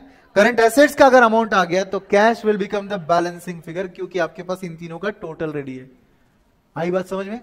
अब बैलेंस शीट में आपके पास एक ही आइटम बचा है, वो है करंट इन्वेंटरी. ये बन जाएगा बैलेंसिंग फिगर. करेक्ट? क्रैक हो रहे answers? Very good. Question number 10 पे आ जाओ. 10th क्वेश्चन, यस, क्या बोल रहा है 10th question? Following information has been provided from the books of Lakshmi Private Limited for the year ended 31st March 2020. Net working capital is given to you, bank overdraft is given to you, fixed assets to proprietary ratio is given to you, reserves and surplus amount is given, current ratio is given, quick ratio is also given. You are required to prepare the summarized balance sheet assuming that there are no long-term debt. No long-term debt. बोलिए, इस question को crack करना बहुत आसान है. ऐसे बहुत से क्वेश्चन अपन ने रेगुलर बैच में भी सॉल्व किए. क्या करना होता है ऐसे रेशियो, इसे question net working capital use करेंगे और करंट रेशियो यूज करेंगे, तो करंट एसेट्स और करंट लायबिलिटी का आंसर आएगा. कैसे आएगा? 2.5 is equal to C upon CL, therefore CA is equal to 2.5 CL. अब वर्किंग कैपिटल के फॉर्मूले में जाओ, CA minus CL is equal to working capital of 4,80,000. You know CL is 2.5 CA is 2.5 CL. You know CA is 2.5 CL. तो अपन बोलेंगे 2.5 CL minus 1 CL is equal to 4,80,000. Therefore CL का answer आएगा, फिर into 2.5 करके CA का भी answer आ जाएगा. डन. अब क्या करेंगे? लिक्विड रेशियो दे रखा है, उससे स्टॉक आ जाएगा. बिकॉज करंट इन्वेंटरी टर्नओवर, आपके पास लिक्विड रेशियो दिया है, आपके पास करंट एसेट्स रेडी है, आपके पास करंट लायबिलिटी रेडी है, एक ही आइटम मिसिंग है, stock. What we are assuming? No prepaid expense. What are we assuming? No prepaid expense. Are you with me? तो इससे स्टॉक आ गया आपके पास. अब बताइए नेक्स्ट, ये फॉर्मूला यूज करेंगे, fix assets to proprietary ratio. जरा 2 मिनट के लिए बैलेंस शीट इमेजिन करो. ये होता है एफए, ये होता है सीए, ये आ गया TA, total assets obviously equal to total liability. Current liability ready है क्या अपने पास? यस. लॉन्ग टर्म लोन तो वैसे भी 0 है, करेक्ट है ना? एंड कैन आई से ये ऊपर का amount is proprietors fund. Net worth और प्रोप्राइटर फंड एक ही होता है ना? तो आप मुझे बताइए, प्रोप्राइटर्स फंड की जगह अगर मैं CA plus FA plus CA minus CL लिखूं तो चलेगा क्या? मैं क्या बोल रहा हूं? Proprietors fund is equal to fixed assets plus current assets minus current liability. Minus LTL लिखकर फायदा नहीं है, वैसे भी एलटीएल 0 है, लॉन्ग टर्म लोन वैसे भी 0 है. आया क्या समझ में? क्या हम फास्ट जा रहे हैं? क्या आपको समझ रहे हैं? Okay. Now instead of writing this CA minus CL, can I write proprietors fund is equal to FA plus working capital? Yes or no? अब बताओ, मेरे पास वर्किंग कैपिटल रेडी है, मेरे पास फिक्स एसेट्स रेडी है, सॉरी रेशियो रेडी है. तो अब मैं क्या करूंगा? प्रोप्राइटर फंड की जगह FA प्लस WC यूज करूंगा. बोलो, fix assets to proprietary ratio. बोलिए फॉर्मूला क्या होगा? Fix assets to proprietor fund is equal to fix assets upon proprietors fund. बराबर. Instead of writing this, can I write FA plus proprietor fund की जगह ये लिखूं क्या? FA plus WC is equal to, इसका answer कितना है? 0.75 है. समझा कि नहीं? अब मेरे पास WC का अमाउंट रेडी है, तो मेरे पास क्या आंसर निकल जाएगा? Fix assets. लिखता हूं मैं, fix assets upon fix assets plus 4,80,000 equal to 0.75. Don't you think कि आपका FA का आंसर आ गया? यस. एक बार FA का आंसर आ गया तो प्लस WC करके आपका प्रोप्राइटर फंड भी आ जाएगा. एक बार प्रोप्राइटर फंड आ गया तो प्रोप्राइटर फंड होता क्या है भाई? Proprietor fund is nothing but share capital plus reserves and surplus. एक बार प्रोप्राइटर फंड आ गया, रिजर्व्स एंड सरप्लस क्वेश्चन में दे रखा है, दिखा क्या? दिखा क्या सबको? तो फिर क्या मिल जाएगा? शेयर कैपिटल मिल जाएगा. संपला विषय, आंसर आ जाएगा सब. बराबर कि नहीं? ऐसे क्वेश्चंस अपने क्लास में रेगुलर नोट्स में बहुत सॉल्व किए. आगे बढ़े. I think the last question है. Yes. Manan Private Limited gives you the following information relating to the year ending 31st March 2020. Current ratio is 2.5:1. Debt to equity ratio is 1:1.5. Return on total assets after tax is 15%. Total assets turnover ratio is 2 times. GP ratio is 20%. Your stock turnover ratio is 7 times. Net working capital is given to you 13,50,000. Fixed assets is given to you 30 lakhs. equity shares 1,80,000 of 10 each is given means your equity share capital amount is ready with you. बराबर क्या? And 60,000 9% preference shares of 10 each, मतलब preference share का amount भी 6 lakhs given to you है. And opening stock का answer ready है 11,40,000. You are required to calculate the quick ratio, fixed assets turnover ratio, proprietary ratio and EPS. बोलिए इस answer को हम कैसे क्रैक करें? Please don't look at the answer. Only focus on question and tell me. वो एक minute. Current ratio दिया है एंड नेट वर्किंग कैपिटल दिया है. तो जैसे अपन ने लास्ट टाइम निकाला था सी आ जाएगा एंड सीएल आ जाएगा. चलो बढ़िया. और आगे क्या करें?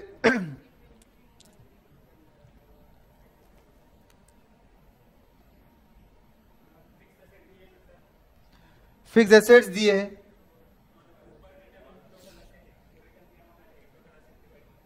अब जरा 2 मिनट के ऐसे क्वेश्चन में ना क्या करना चाहिए, मैं आपको सजेशन दूं क्या? एक ये देखो बैलेंस शीट रेडी करने का.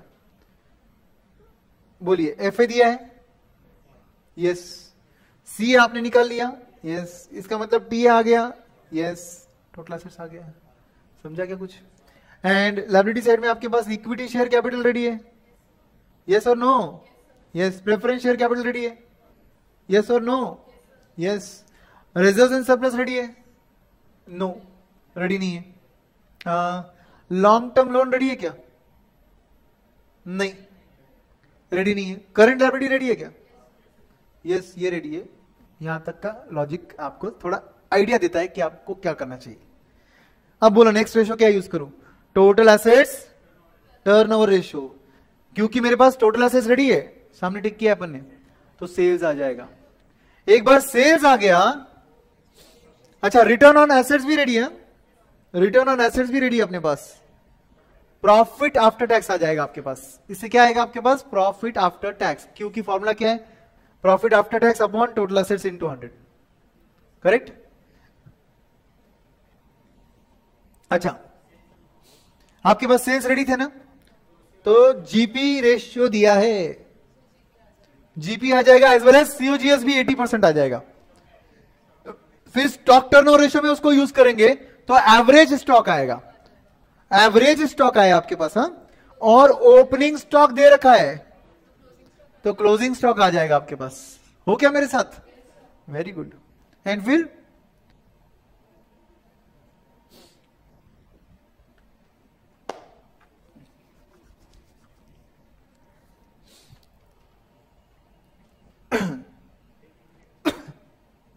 डेट इक्विटी रेशियो दे रखा है. बोलो डेट इक्विटी रेशियो दे रखा है, उससे क्या होगा? डेट आ जाएगा. मगर मेरे पास इक्विटी के लिए इक्विटी शेयर कैपिटल रेडी है, प्रेफरेंस शेयर कैपिटल रेडी है, रिजर्व्स एंड सरप्लस रेडी नहीं है ना मेरे पास. फिर कैसे आएगा? नहीं आएगा ना. एक रेशियो जो तुम भूल रहे हो, जो दे रखा है मगर यूज नहीं कर रहे हो.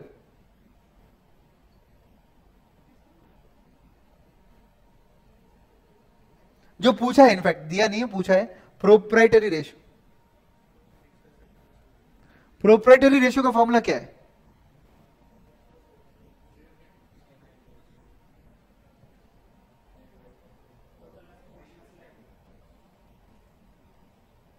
आपके पास डेट टू इक्विटी रेशियो दिया है, फिक्स एसेट्स भी दिया है.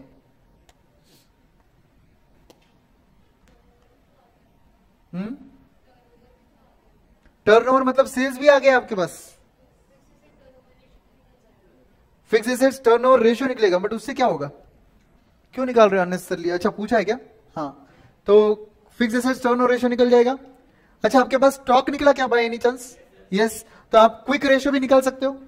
Current assets minus stock divided by current liabilities. बराबर. अब प्रोप्राइटरी रेशियो और ईपीएस तक पहुंचना है आपको. प्रोप्राइटरी रेशियो का फॉर्मूला क्या है? What is the formula for proprietary ratio? Proprietors funds divided by total assets. क्या फॉर्मूला है बोलो? Proprietors funds divided by total assets. Proprietors fund is equal to total assets minus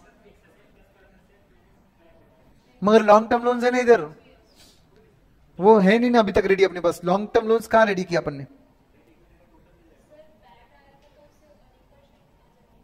EPS तो खैर निकल जाएगा, उसका टेंशन नहीं है। ईपीएस निकालना आसान है। पैट रेडी है? नहीं है। कैसे बोल रहा है? पैट माइनस प्रेफरेंस डिविडेंड देना, PAT minus preference dividend, preference shares दिया है तेरे पास, तो पैट माइनस पीडी कर, जो आएगा उसको divide by number of shares कर दे, आपके पास ईपीएस आ जाएगा। ईपीएस भी निकालना आसान है। प्रोप्राइटरी रेशियो, इसलिए उसको बॉक्स में डाला। प्रोप्राइटरी रेशियो का फॉर्मूला लिखता हूं मैं आपकी जानकारी के लिए, proprietors fund divided by total assets. Total assets भी रेडी है। प्रोप्राइटर फंड के लिए मुझे क्या मिसिंग आ रहा है? नहीं, प्रोप्राइटर्स फंड में लॉन्ग टर्म डेट आता ही नहीं है, रिजर्व्स एंड सरप्लस मिसिंग है सिर्फ। हाँ, मतलब रिजर्व्स एंड सरप्लस चाहिए मुझे कुछ भी करके। अब रिजर्व्स एंड सरप्लस कैसे निकालोगे जरा सोचो। डेट इक्विटी को ही यूज करना पड़ेगा। 1:1.5 is your debt equity ratio.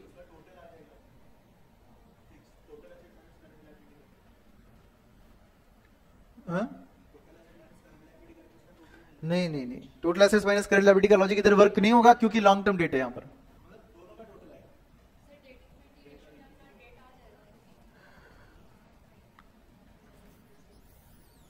थोड़ा सोचो, आप आंसर के बहुत नजदीक हो। Reserves and surplus is equal to net profit after tax. नहीं निकल, ऐसा नहीं होगा। क्यों नहीं होगा यहां पर ऐसा? बिकॉज इस साल पहला साल तो नहीं आपने प्रॉफिट कमाना। रिजर्व्स एंड सरप्लस में तो अब तक के सभी रिजर्व्स आते हैं ना। एक क्लू देता हूं मैं, डेट इक्विटी रेशियो को यूज कर ही आंसर आएगा। थोड़ा सोचो एंड लॉजिक लगाओ। Is there any connection between this and proprietor fund? चाहिए तो इंपॉर्टेंट पॉइंट्स टू रिमेंबर में जाओ कल के। Equity is equal to proprietors fund. Equity is nothing but proprietors fund. थोड़ा सोचो, अभी क्या कर सकते हो?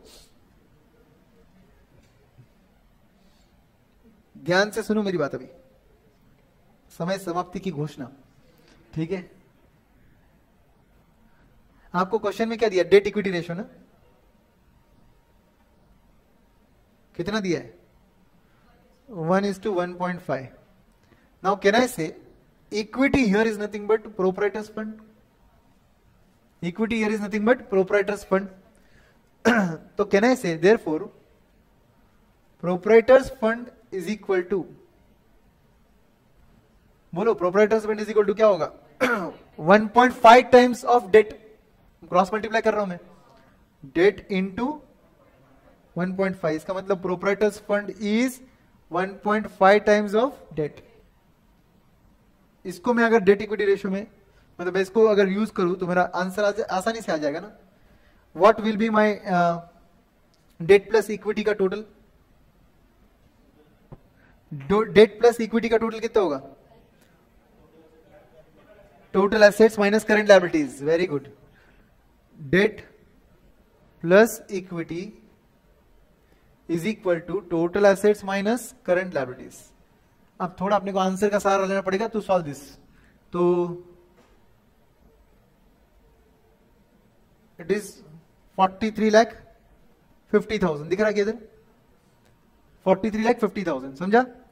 तो डेट प्लस इक्विटी कितना लेंगे? 43,50,000।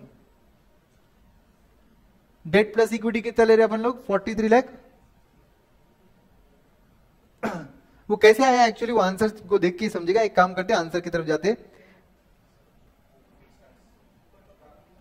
ये देखो क्या क्या, हाँ डेट की जगह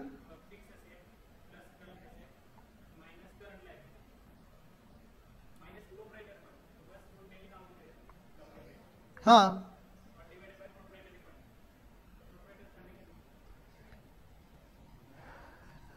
फिर से बोलो क्या बोल रहे हो तुम? प्रोप्राइटर फंड की जगह क्या लिखना चाहते हो तुम? डेट की जगह fix assets plus current assets minus current liability minus proprietors fund. तो तो डेट की जगह तूने ये सब लिख दिया, and that date divided by,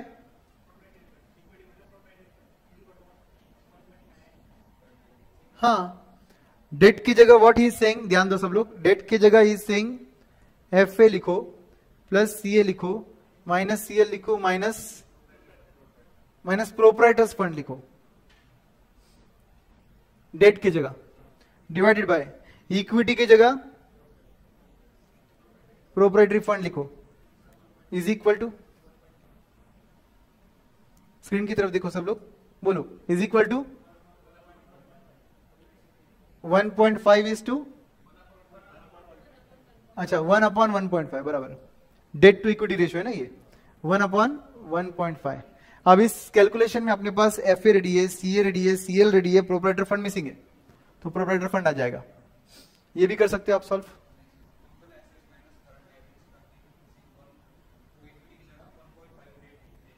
total assets minus current liability करेंगे तो कैपिटल एम्प्लॉयड आएगा is equal to debt plus equity, equity की जगह 1.5 डेट, हाँ ये ज्यादा सिंपलर है ना, यस। तो अभी अभी जो हमने डिस्कस किया उससे ज्यादा सिंपलर क्या है, ध्यान दो। अभी देखो ऐसे डिस्कशन में पेशेंस रखना पड़ता है भाई, ठीक है, तो सब लोग पेशेंस रखो, जैसे मैं रख रहा हूं अभी, ये नो सिग्नल आ रहा है तो ठीक है। Take a fresh perspective for debt equity, debt upon equity is equal to 1/1.5. Instead of writing debt, what I should write? Instead of debt, what I should write? अभी तो बोला तू, इक्विटी की जगह, therefore equity is equal to 1.5 debt. Okay, ये लिख दिया था अपन ने। अब क्या करेंगे, प्रोप्राइटरी फंड का फॉर्मूला क्या है, प्रोप्राइटरी रेशियो का फॉर्मूला क्या है, proprietors fund upon total assets. ये मत भूलो, आपको अल्टीमेटली यहां तक पहुंचना है। Proprietary ratio is equal to proprietors fund divided by total assets, जिसमें अपने पास प्रोप्राइटर टोटल एसेट्स रेडी है, सिर्फ प्रोप्राइटर फंड ढूंढने की कोशिश कर रहे हैं अपन। बोलो क्या करेंगे अभी, debt plus equity is equal to not total assets, total assets minus current liability. Yes, debt plus equity is equal to total assets minus current liability. अपने पास टोटल एसेट्स रेडी है, अपने पास करंट लायबिलिटी रेडी है, अपने पास date plus equity का total आ गया। अब इसको ऊपर पुट अप करके डेट और इक्विटी का आंसर आ जाएगा। समझे कि नहीं?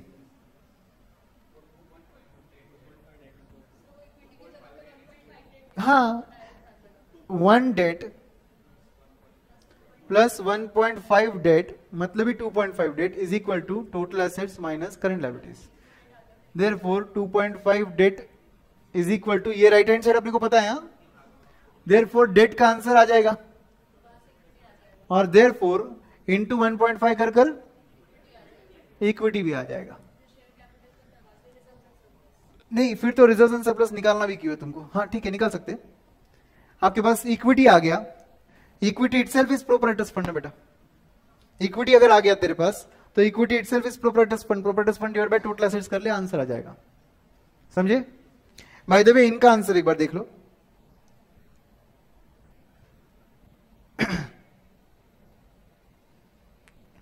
इन्होंने सबसे पहले, आपने जैसे निकाला था करंट एसेट्स, इन्होंने निकाला करंट लायबिलिटी निकाला जैसे आपने बोला था वैसे ही सेम।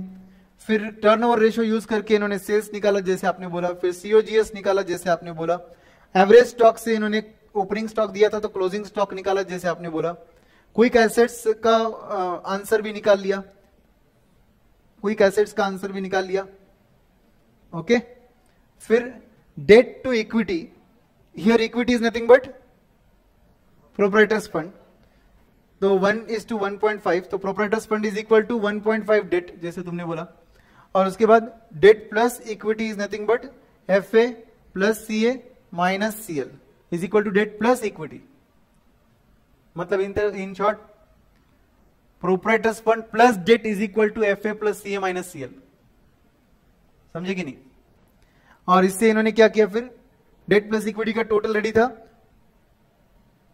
इन्होंने डेट का आंसर निकाला और इक्विटी का आंसर निकाला। इक्विटी को बुलाया प्रोप्राइटर्स फंड और फिर रेशियो निकाल लिया, बिकॉज फॉर्मूला वही है जो अपन बात कर रहे थे, proprietors fund divide by total assets. Is this clear? Are we done with ratio analysis?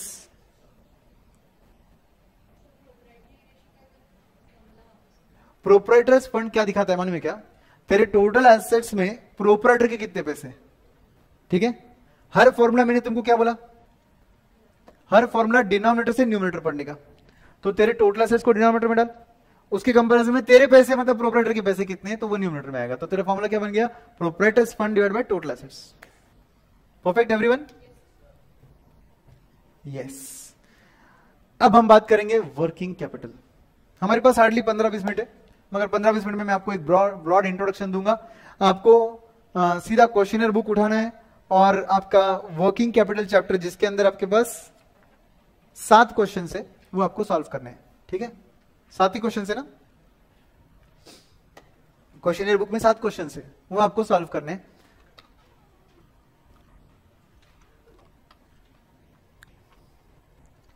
कल हमारा क्लास 11 o'clock का रहेगा, 11 to 1:30. एफएम का लास्ट डे रहेगा कल, 1:30 के अंदर क्लोज हो जाएगा. डोंट वरी, 11 से 1:30 के अंदर अपना क्लोज हो जाएगा, क्योंकि एक ही चैप्टर बचा है. बट वो चैप्टर के 7 क्वेश्चन इंपॉर्टेंट नहीं है, वो कॉन्सेप्ट जो है वो इंपॉर्टेंट है ज्यादा. तो हम वो करेंगे और उसके बाद ये क्वेश्चन पे आएंगे. एफएम का लास्ट डे रहेगा कल, और परसों से हम लोग मतलब Monday onwards economics for finance start करेंगे. कल संडे, कल फिर भी क्लास ले रहा हूं मैं सिर्फ आपके लिए, क्योंकि अपनी छुट्टियां बहुत हो गई है और आपकी एग्जाम नजदीक है. ठीक है, सो वर्किंग कैपिटल, ये चैप्टर में मैनेजमेंट ऑफ वर्किंग कैपिटल ये एक यूनिट है. फिर मैनेजमेंट ऑफ अकाउंट्स रिसीवेबल एक यूनिट है. फिर मैनेजमेंट ऑफ अकाउंट्स पेएबल ये एक यूनिट है.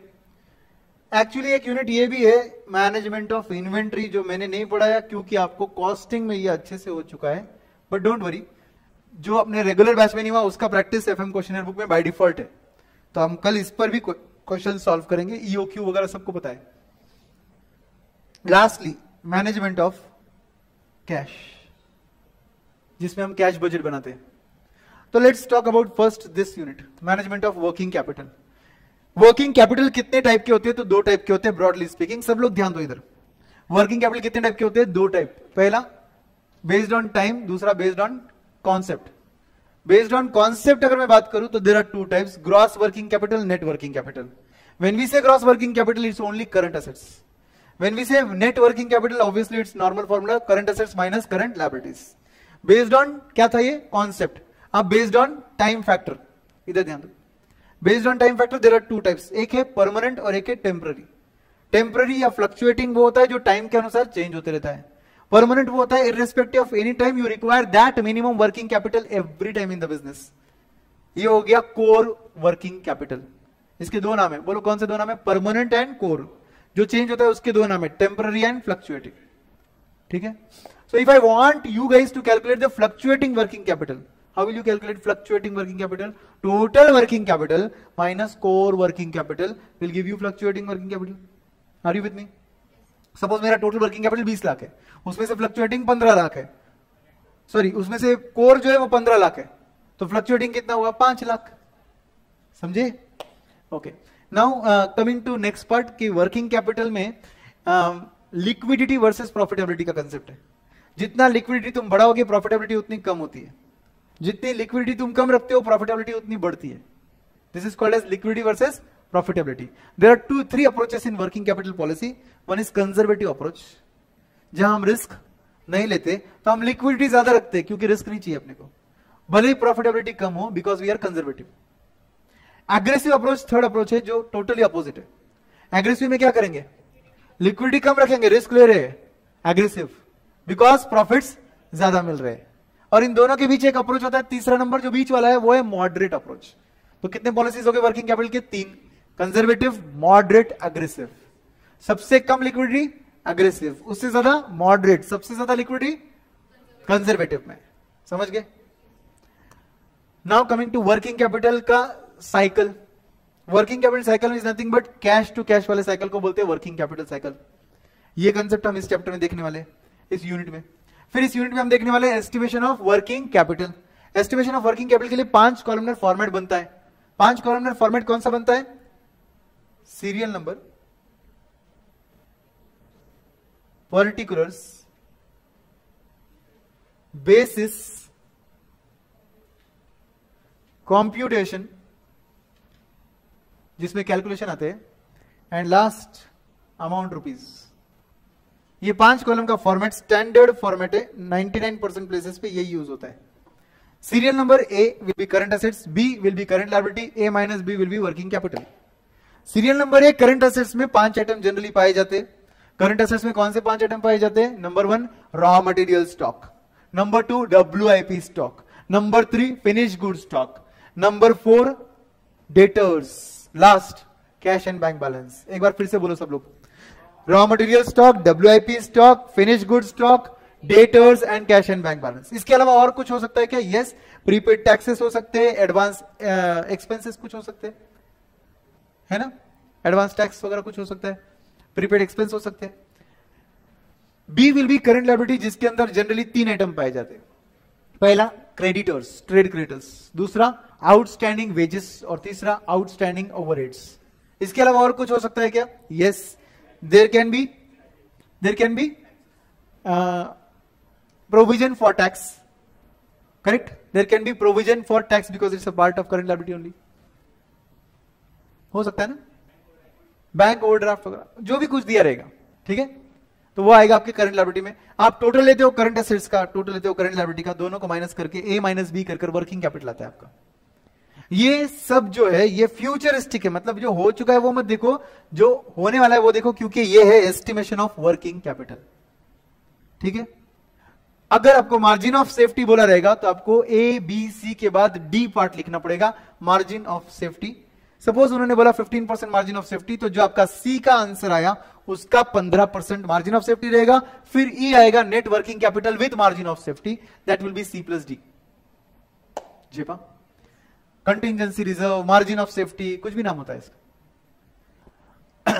फिर इस यूनिट के बाद account receivable, accounts payable, inventory and cash and bank. Inventory में मेनली ईओक्यू का फॉर्मूला यूज होगा। ईओक्यू का फॉर्मूला याद है आप सबको? Under root 2AO upon C, under root 2A। A क्या है? Annual material requirement. ओ क्या है? Ordering cost per order. C क्या है? Carrying cost per unit per annum. याद आया? और मैनेजमेंट ऑफ कैश में भी यही सेम फॉर्मूला यूज होता है जो आप बोल रहे थे अभी, मटेरियल वाला फॉर्मूला। ये विल्सन का फॉर्मूला है। ये फॉर्मूला किसने दिया? विल्सन ने दिया कॉस्टिंग में। और यहां पर कैश मैनेजमेंट में भी ये फॉर्मूला यूज होता है ईओक्यू का। उसको किसने दिया है? बॉमुल ने दिया है। बॉमुल, विलियम जे बॉमुल्स मॉडल बोलते हैं उसको। उसमें भी ये फॉर्मूला यूज हुआ, मॉडिफाई होके हुआ है। कैश के लिए ये फॉर्मूला अगर होगा ईओक्यू फॉर कैश, तो ये फॉर्मूला बनेगा अंडर रूट 2AT अपॉन आई। क्या बनेगा बोलो? Under root 2AT upon I. याद नहीं आता है तो अंडर रूट 2 तोड़, 80 इज तोड़, अपॉन आई, करेक्ट। अब ये क्या होता है? ए क्या है? यहां पर ए है एनुअल कैश रिक्वायरमेंट। टी क्या है? Transaction cost per transaction. I क्या है? इंटरेस्ट कॉस्ट पर रूपी पर एनम। बोलो एक बार। ए था एनुअल कैश रिक्वायरमेंट, टी था ट्रांजैक्शन कॉस्ट पर ट्रांजैक्शन, आई था इंटरेस्ट कॉस्ट पर रूपी पर एनम। ये यहां पर यूज होगा। बाकी इसके और डिटेल्स जो है वो हम लोग कल देखेंगे। कल हम लोग लगभग 1 घंटा सिर्फ कॉन्सेप्ट बात करेंगे और रिमेनिंग 1 घंटे में हम लोग ये 7 क्वेश्चंस निपटा देंगे अच्छे से, ठीक है।